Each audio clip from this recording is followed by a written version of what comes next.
This one investment had a total return of 232% over the past year and a half. And this investment had a total of 230% over the past 5 years. And this investment had a year-to-date return of 44%. So we are going to share and analyze these three investments with you in this video. Stay tuned.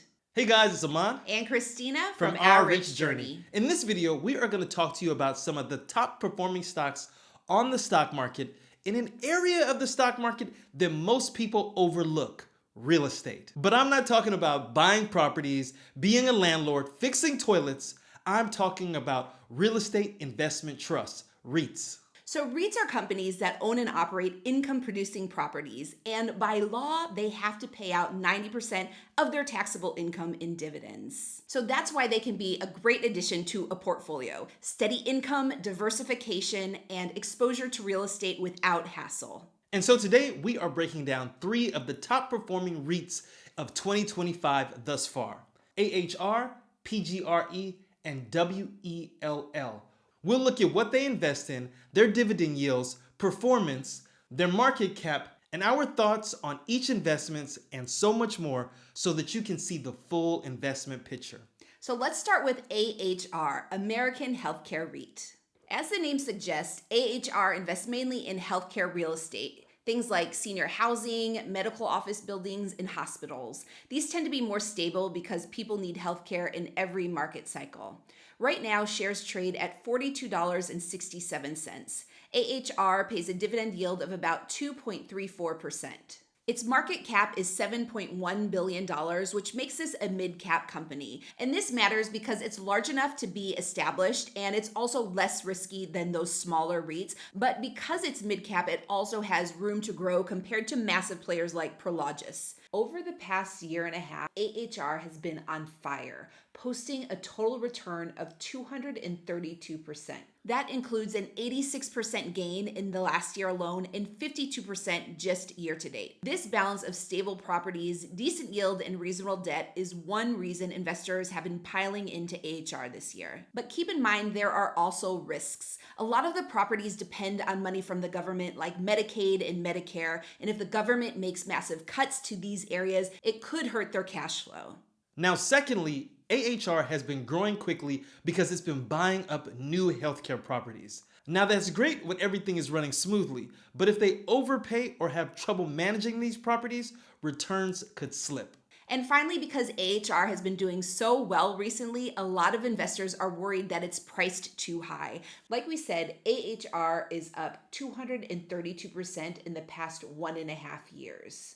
And that pace is really not sustainable. So if growth slows, that stock can fall hard.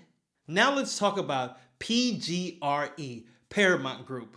PGRE focuses on office real estate, mostly high-end office towers in cities like New York, San Francisco, and Washington, D.C. These are prime locations, but office space has been a tricky sector since the pandemic. Right now, shares trade at $7.13. And PGRE has suspended its dividend payouts. Dividend payouts actually have been suspended since October 2024.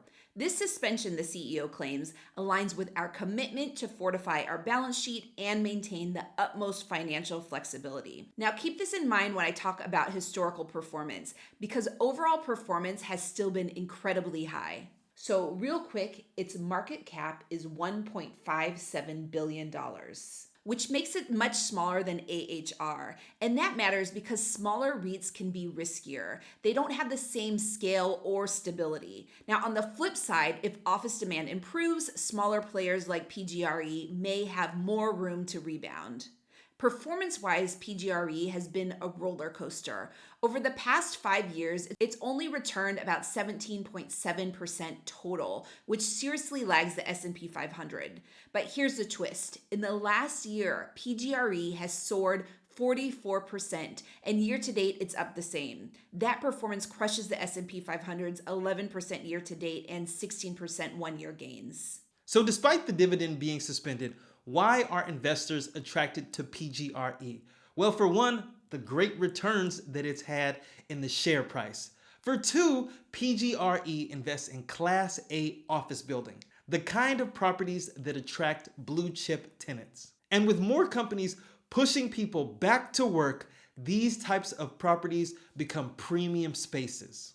But here's the thing, the office market is still shaky. And with remote work lowering demand, it makes it harder for PGRE to keep those buildings full. PGRE also carries about $4 billion in debt, which is relatively high compared to its $1 billion market cap. This leverage makes it extra sensitive to interest rates and cash flow swings.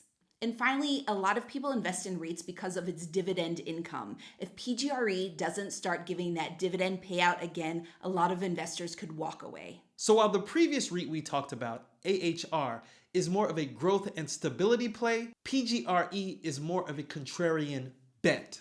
Investors buying in are hoping that the office slump is behind us.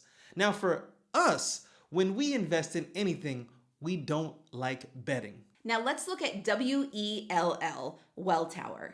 Well invests in healthcare real estate, including senior housing, medical office buildings, outpatient medical centers, and other properties for older adults. Because people keep aging, demand for these types of places tends to stay steady. Right now, Well shares trade around $169, and the dividend yield is 1.75%. Its market cap is about $113 billion, which makes it a large cap company. This means it's big, well-known, and less risky than smaller REITs, but it also tends to grow more slowly. As for returns, Well has done really well in recent years. Over the past 5 years, the total price return has been 230%, and year to date, it's at 36%. And investors really like Well because of its scale, its mix of property types, and how its senior housing and medical exposure tend to be more stable than pure office properties. Also, Well is growing its same-store income, which means income from properties it already owns, not just new ones, especially in its senior housing and outpatient medical segments. That signals business is doing well. Now, I think this REIT is really fascinating because investing in medical and senior facilities, that is a growing population. And so the returns and the support should be there. But there are some constraints. For one, the dividend yield on this REIT is really low. 1.75 by REIT standards is not very high. And keep this in mind. In order for that company to pay out that low 1.75% dividend yield, they are having to cut more into operating costs. And this leaves less room for error if cash flow tightens. And the last risk, and it's kind of a big one, is that senior housing and healthcare is tied to regulatory and political forces. If there is something that passes in the regulatory framework, it could totally squeeze out already tight margins.